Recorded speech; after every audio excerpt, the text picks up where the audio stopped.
Assalomu alaykum hurmatli Tianjin fabrikasining o'z obunachilari. Biz hozir sizlarga paxta ekish uskunasini obzor qilib beramiz.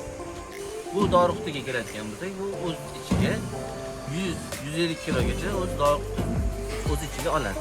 Bundan tashqari bu yerda eng ko'p qo'llaniladigan, ya'ni shlanka topshiriq sug'orish texnikasi kirib, salafan ekish va tuproq tashlab ketish uskunasi bo'lib, shlankani ham tashlab ketib, ham salafani ustiga qo'yib, ham ekish boshlamasini o'z ichiga oladi.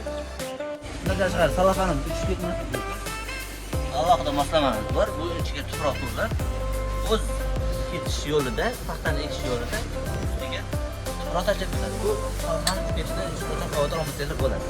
Bundan tashqari bu har ehtimolga qarshi o'zini alohida araylangan uchadigan teshigi bor.